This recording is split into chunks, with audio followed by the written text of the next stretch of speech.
galera, aqui é o Alice e você está no Snyderverse e hoje, dia 13 de abril de 2024, literalmente a gente está no mês de Rebel Moon Parte 2, que sai no dia 19 de abril, e a gente vai fazer nesse vídeo aqui uma recapitulação de como foi o primeiro filme, o que a gente pode esperar do segundo filme e algumas curiosidades extras sobre os cortes de diretor. Então, bora!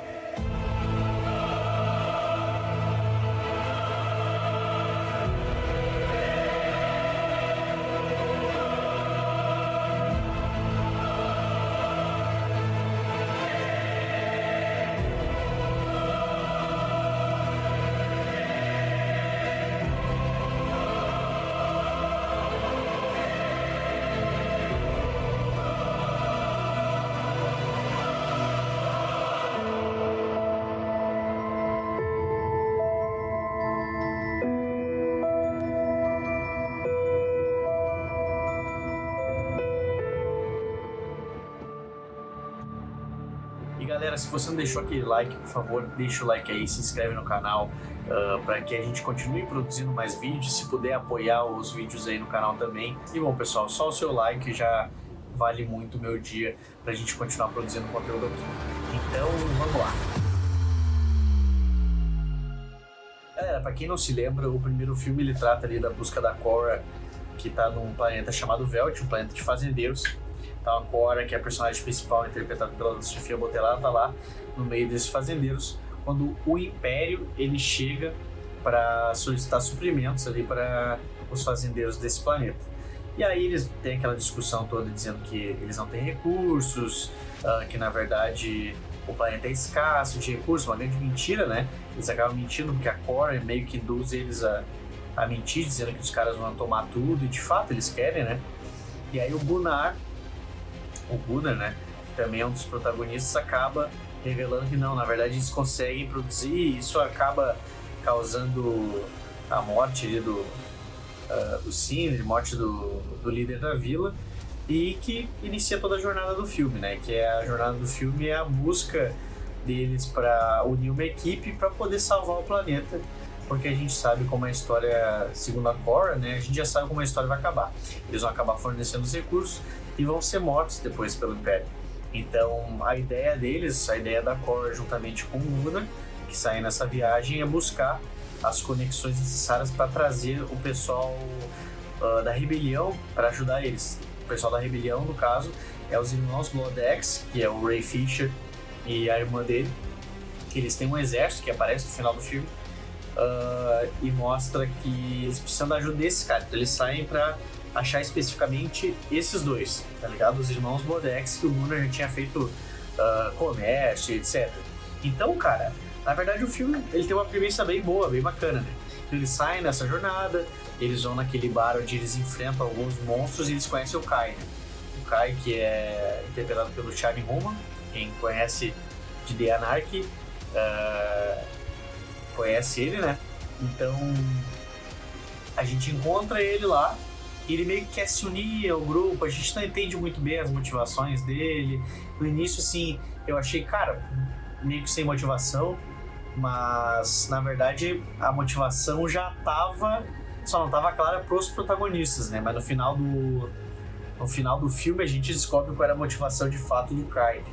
Então ele nos leva até um planeta lá onde está um homem acorrentado chamado Tarak, e ele está sendo preso ali por algum que ele deveu, ele deve a vida lá pro não me lembro o nome, o dono daquele campo lá, daquele território. E aí tem um grifo, né, tipo um hipogrifo, um grifo assim, digamos, e ele tem que montar naquele grifo. Então ele monta, se une lá, eles vão no outro planeta buscar a Nemesis, que é aquela moça das espadas, a samurai das espadas flamejantes que está enfrentando aquela aranha. Então eles buscam ela também, e depois eles vão buscar o General Titus, né, que é o Djimon Hounsou, interpretado pelo Djimon Hounsou. E a Cora já conhece ele, porque ele já foi um general, né, do Império, do Império, e ela vai buscar ele oferecendo vingança, etc. Então eles meio que se unem, né?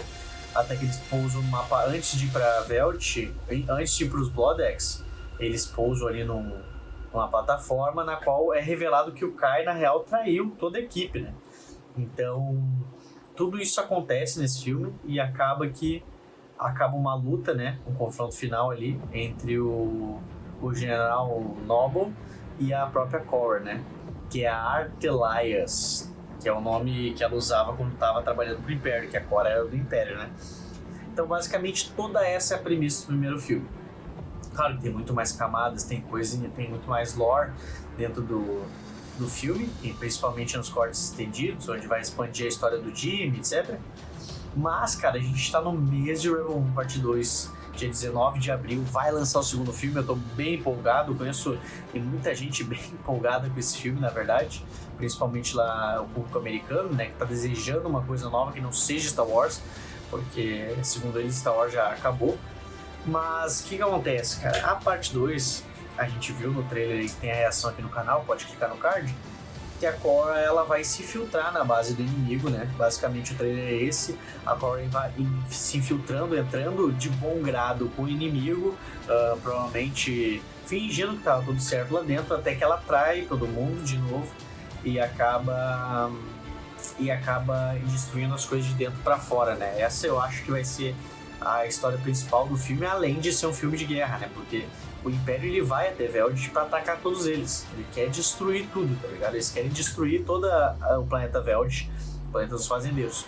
Então, a ideia, o Zack Snyder já falou que vai ser um filme de guerra, certo? Então, eu já imagino que vai ser ação pra todo lado. A gente já viu no teaser e no trailer que vai ser pura ação. Então, vai ter todo esse conflito, eles vão ensinar todos os caras do vilarejo a lutar, né? Muita gente vai morrer, provavelmente. Vamos ver a participação do Jimmy, né? Que é o robô interpretado pelo Anthony Hopkins, eu quero ver o que ele vai fazer. Mas uma coisa que eu achei interessante no trailer, que eu acharia bom a gente comentar aqui um pouquinho, é uma hora que a Cora ela tá dentro lá de uma base do Império e do Mother World, né? Que é o mundo mãe. E aí ela acaba vendo um ser lá que parece um gigante, com a boca assim, meio que expelindo alguma energia azul e uns cabos ligando assim no cabelo, parece ser cabelo, né? Pelo que a gente entendeu, eu tava lendo ali, que vai ser uma entidade, digamos assim, nós não sabemos como o Mundo Mãe capturou essa entidade, mas é uma entidade cósmica, digamos assim, uma entidade, sei lá como é que eu vou explicar, mas é uma coisa meio cósmica, que foi capturada e ela tá dando uma espécie de poder, que é o poder, eu acho, que eles utilizam ali pra reviver o General Noble no final do filme, que é o vilão, né?